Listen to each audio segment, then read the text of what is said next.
Hey guys, it's your girl Mo and welcome back to my channel. So today I have some stories for you guys, or a story.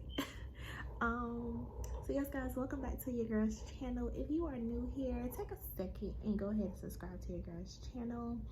All of you guys take a moment and just like this video, because if you don't know, it helps your girl, and on top of that, I know you like it, so why not like it? But anyways guys, thank you for supporting me. So we're gonna get into a little bit of throwback story time here, okay? I want to tell you guys about my first car accident. Not that there was a second, but you know what I mean. So I want to tell you guys about a car accident that I was involved in a couple years ago. And y'all, when I tell y'all this accident hit me, oh my gosh, listen, let's get into this.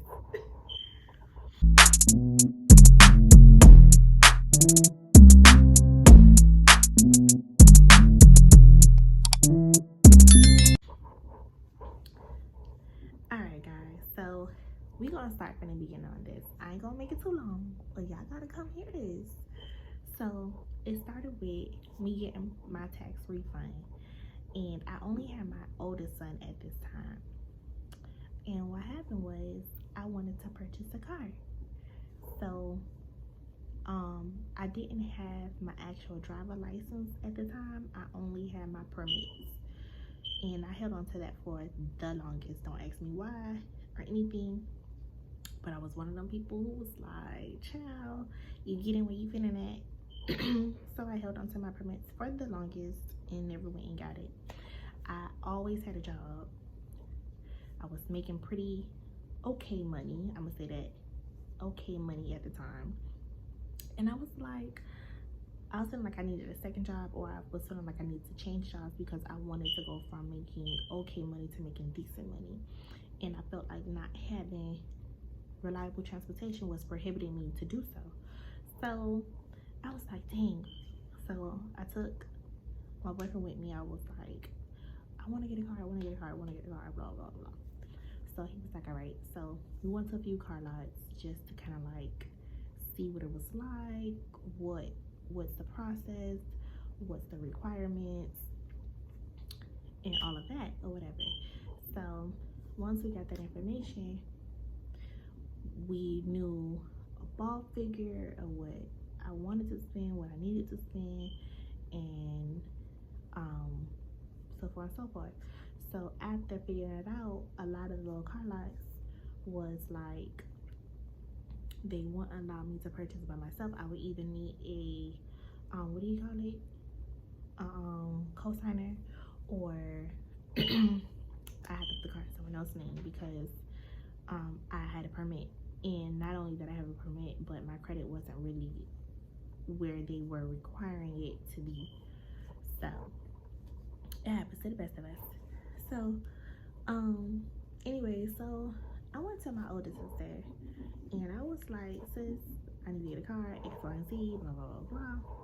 And she was like, okay, no problem, I'll go with you. So it was me and her, and we went driving around to a few lots and stuff like that, searching for cars. And when I tell you, I was destined. I was like, listen, I'm not driving off this, I'm not going home today without no car.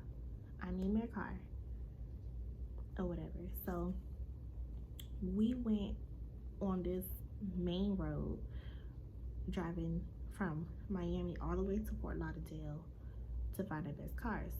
So what I had found out when we was car searching with my boyfriend was that Miami sales tax is a lot higher than Broward sales tax. So if I can not go through Miami and just go through Broward and purchase a car, I'll just rather do that. So we crossed Miami border, or Miami lines, went into Broward, searching for car, and a lot of them buy here, pay here, car lots or whatever. When I tell y'all, they are ripoffs, but I was young. I was in my very early 20s, if not 21 or 22. So yeah, I was very in my early 20s or whatever. So yeah, so I was like, you know what, whatever. It's my first car. I'm purchasing by myself. Whoop-de-doo. So we're searching. I'm seeing cars that I like, but a lot of the places they wanted me to put down 5,000, 6,000, or whatever. I'm like, at this point, y'all gonna snatch my whole refund and some. So, long story short, we found one car lot that I liked. So, well, not that I liked, but I felt like was a decent deal. So I called my boyfriend or whatever, and I was like, cause I'm that girl, like I call her for everything. So I called her. I was like, this is what I found. This how much they asking me for. What you think I should do? And he was like, no, that ain't worth it. It's not worth the money, or whatever. So me being hothead, cause like I said, I wasn't finding no other good deals without snatching up a whole refund and some. I wasn't finding nothing that I liked. And by me being a first time car purchaser, or whatever you want to call it, I was very like optimistic. Like, I wanted a particular car. I didn't want something with a big body. I wanted something a little small. I wanted something petite. I was too scared to purchase a truck. I felt like I wasn't going to be able to handle that, or whatever. I wanted to get something that I felt like I was not bigger than, but that I can control full force, or whatever, because I'm a little person. I'm only 5'1", or whatever. So I was like, I needed something I feel like I could control, I could handle, or whatever. So y'all, I went with a Mitsubishi Lancer. At the time, the car it wasn't old. It was only, I think it was only 3 years older than the year I brought it in. 3 or 2 years older than the car that I brought it in, yeah. So anyways, y'all, so I purchased that car. It was blue. I called her bubblegum. No, I'm sorry, I called her blueberry, or whatever, and because blue is one of my favorite colors, and I just felt so proud. So anyways, my sister went with me. Her name ended up being on the car loan, as the main purchaser, and I was secondary on the car. However, I was the one responsible for the payments and stuff like that, or whatever, because it was my car. That was just something that we wrote up on the side, because I know a lot of y'all gonna be like, that's not how it worked, but that's how we made it work. So I kid you not, moments go by, I felt like, you know, your girl on the road. I'm taking my son all over freaking Miami, everywhere he want to go. You know, it's just him. I don't have any of the children at the time, or whatever. I end up getting a second job. I end up quitting my first job and keeping that job because I started working nights, and life was just a little bit more smoother, you know what I mean? Anyway, so hold on, so a little backtrack. My boyfriend hated it. He hated the car. He felt like it wasn't a good deal. He felt like the car was too small. He felt like the car wasn't worth the money. And sad to say, he was right.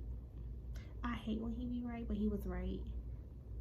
But whatever, we ain't finna stay too much on that. So anyways, guys, so fast forwarding, it was one particular day where I had told my boyfriend, I said, hey, I gotta work. I was still at my first job at the time. I said, hey, I gotta work the evening shift. I was working at Sears Outlet. I'll never forget it. That was like my first job when I came back to Miami. So I was there for, I think, like 2 years or 3 years. I don't know, something. So I told him, I said, hey, I gotta work evening shift, and I'm gonna be getting off when the store closed. So can you just take me to work? Can you take me to work instead of me taking myself to work? For whatever reason, I asked him to do that. I can't remember. It's been many years ago. So he was like, no, Monique, I got something to do later in the evening, and I want you to be stranded at work or waiting on me to come get you or whatever. So I was like, okay, whatever. So I drove myself, and I think I don't know if my emotions were off. I don't know what exactly what was going on that day. But anyway, so I'm driving myself. I'm driving on that same main road that I was telling y'all about to go home, instead of taking the back streets like I normally do, because I'm a back street rider. Like, I won't take the main road if I won't have to. I'm gonna cut corners. I'm gonna drive back streets, like, because I just feel like it gets me there quicker or whatever. So anyways, yeah, so I took the main road, and y'all, so when I'm approaching the road, it's the main intersection, right? And there is a right turn to turn down a smaller street, which is at a light. And this particular light that I'm waiting at, it has, you know, the arrows to let you know when it's your turn. And once after a certain amount of seconds, that arrow goes away and it goes to the regular light for both traffics, both ways to go, right? But mind you, I'm in the right turning lane. So when I approach that light, it was kind of like a malfunction. It went from green to red, and it wasn't supposed to. It was supposed to go to green or whatever. So then the cars on the other side of the road started coming, as they should. They proceeded on with their light. So I'm waiting in the middle of the intersection to turn. I'm no longer beyond the light. I'm waiting at the intersection to turn or whatever, because that light eventually turned, this light eventually turned green. So I'm waiting, and I proceed. It was like a little space before the cars came, so I proceed to make my right turn, and then a Magnum, a Dodge Magnum, I'll never forget because my sister had those cars. A Dodge Magnum came and hit me. I didn't hit the car. It hit me as I was turning, trying to make that right turn. Now, mind you, I told y'all my little car was a Mitsubishi Lancer. I'm gonna try to find a picture and insert it. And then this Dodge Magnum came and hit me, and I'm gonna insert a picture of that car as well, so y'all see, y'all know exactly what I'm talking about. And it hit me. So my little car slid. It slid.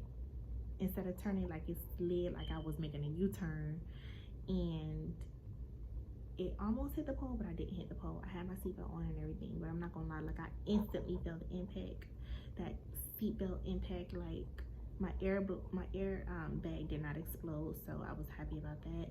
And I was just kind of like shaken up. And okay, so now I remember my back, as I'm describing, my back was hurting because it was already hurting earlier that day, and I was just in pain, whatever. So I call my boyfriend. I called his mama, because I was literally down the street from the house. So I called them. I'm like, I just got into an accident. Somebody freaking hit me, and X, Y, and Z. So in a matter of minutes, they were there. So they're like, what happened? So I told them the same thing I just told y'all. And they're like, are you okay? Yeah, I'm fine, or whatever. State trooper was there. He came and he issued me the citation for only one reason, because he issued me the citation because I made he issued me two. Because I held a permit and I was driving at night. You know, when you're driving with a permit, you're not allowed to drive after, I think, sunset or something like that. And the other one came because I made a right turn onto oncoming traffic.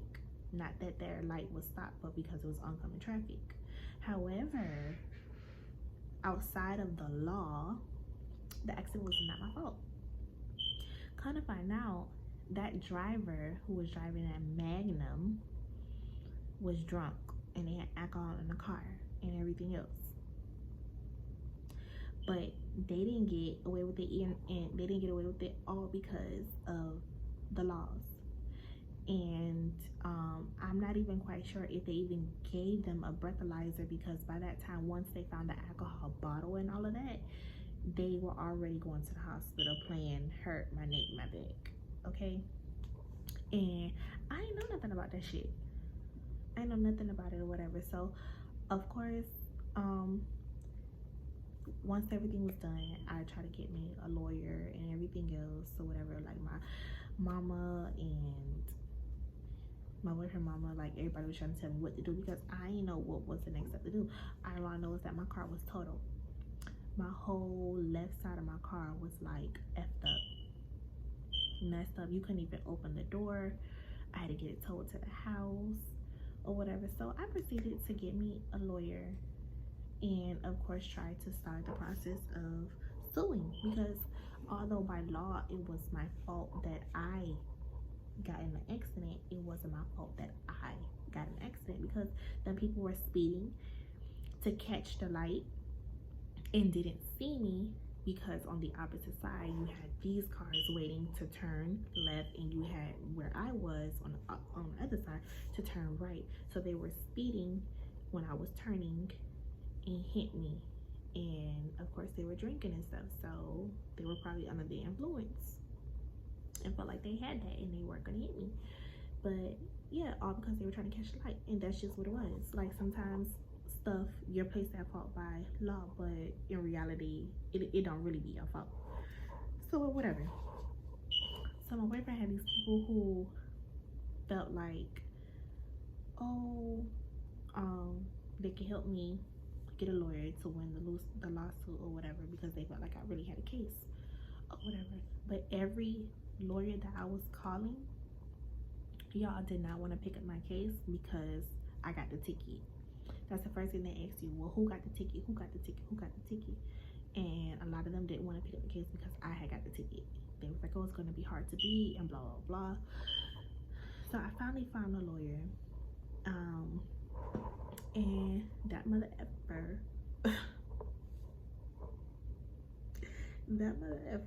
he picked up my case. He had me going to chiropractor. He had me doing therapy because I had really severe back pains. My neck was hurting, all of that or whatever. And I took a leave of work for a little bit. And yeah, I was following all the protocols, doing all the things that I was supposed to be doing. And after a while, let me tell you something. And then he tell you first, he's like, oh, you don't have to go to court. I'm gonna do all of that for you. You don't have to do this, you don't have to do that. Just keep up with your chiropractic sessions and this, that, and da. Y'all, this motherfucker dropped my case. He left me high and dry. I don't know. I think because I had like a little one of those little rink-a-dink insurance, and it wasn't like a rink-a-dink insurance. The insurance I had, it wasn't like a well-known popular insurance. It wasn't like a Geico or a Progressive or Allstate. It was a smaller company insurance or whatever, y'all, right? So y'all, this fucking accident gave me hell. Whatever. So we're gonna proceed. So the other people, I will never forget, they had Geico. They had Geico insurance, and I think that's why that small company couldn't fight against Geico. And on top of that, with me getting the citations and all that, just added to it, just made shit worse. So I was like, whatever, I'll take my L. So months passed by. I got a summons in the court, a summons in the mail from the courts, from the state, from Geico. That's how I knew they had Geico. Basically, it was to sign off saying that I owed them, and I had to pay. I had to pay them $10,000 or whatever the judgment was for. I think it was like $5,000. I don't know, one or the other. I had to pay them the summons, and they was trying to attach my sister to it as well, because remember her name was on my car, so they were trying to go after her too. So I had to show them the notary that my sister was not responsible for payments or anything like that. And you know what else? You want to know what effing else? That particular morning that I called, that I told him I didn't want to drive, that particular morning, I went up to the car lot where we make the payments, because where the cars are and where you actually make your payments and finance and all of that stuff is two separate places. It's one is on this side of the intersection, the other place is on this side of the intersection, so you literally have to cross the street. But whatever. I literally called the lady and I was like, hey, I'm gonna come and I'm gonna sign the paper. I'm gonna sign the paper tomorrow. That's what I told her. I said, I'm gonna come tomorrow and I'm gonna sign the paper and give you guys, put the car in my name and take my sister off. That's what we're gonna do tomorrow after I get my license. And y'all see this bullshit? I got in an accident the same day before I can even do any of it. And I'm gonna tell you why I'm stressing this, because it just drags my sister along. But whatever. So anyways, guys, so we went ahead and signed the papers and detached her name from being responsible for any payments or anything like that, and to move forward, and I'll be responsible. I had to make monthly payments, and I was making, I think, $100 every 2 weeks or something like that, or paying, it ended up being paying whatever I can when I can. And they were kind of lenient with me and whatever. It was just a lot of paperwork. So fast forwarding, like I told you guys, I end up only keeping one job, and y'all, it got to the point where I could no longer keep up because my own personal bills increased, so I couldn't keep up with their payments and life and my child and everything else, because of course that was just a whole nother setback. So I stopped paying them for a while, which was fine. A while turned into not paying them for a minute, and the lady who was helping me with my case ended up not working for them no more. So my case ended up going to someone else completely. And at this point, it's probably been a year. A year. So I had forgot all about it, to be honest. Or let me not say I forgot about it, but it wasn't in the front of my mind. It was way buried somewhere else. So my sister reached out to me and she was like, Monique, they suspended my license and da. I'm like, well, they're not supposed to, because we have paperwork saying da. At this point, my sister had came and picked up all my paperwork. So I literally had no information on this case. I had no contact numbers. I had no nothing, because like I said, it's been a really long time. So by the time I was asking her for all my stuff back, she wasn't able to give it to me. I don't know what she did with it. So it was just a constant effect between her and I, because of course it was my situation that was affecting her, even though it wasn't my fault that it was affecting her. It was affecting her. So I reached out to the lady, another lady who took over the case, and this lady was like, y'all know freaking the lady, the principal on Matilda, like she was like that, okay? Like, you didn't want to play with her. She was about her coins. So whatever. So I reached out to her. She gave me all the information. She told me what I had to pay, what I don't have to pay, that she'll be suspending my license if I don't pay this, and they'll go after that. I was like, listen, what I gotta pay or whatever. So I ended up doing that. I ended up started back making payments. Of course, my life was a little bit more busy, a little bit more bills, but whatever. So a few years ago, I finally finished paying the people off, got my sister detached from it and everything else, and y'all don't get in no accidents. Y'all don't get in no accidents. It's a headache. It's a headache. Drive with insurance, good insurance, okay? And just be out here doing the best that you can when you can, cause oof, when life come and hit you, ooh baby, that motherfucker don't have no control over its power. So you just gotta be ready for whatever, whenever. And especially driving in Florida, people are crazy. Oh my gosh, look at all my beauty marks. Are these beauty marks or moles? Whichever one, but they coming, they there. But anyways, guys, so that's the story of my first accident. I just felt like I had to share this with you guys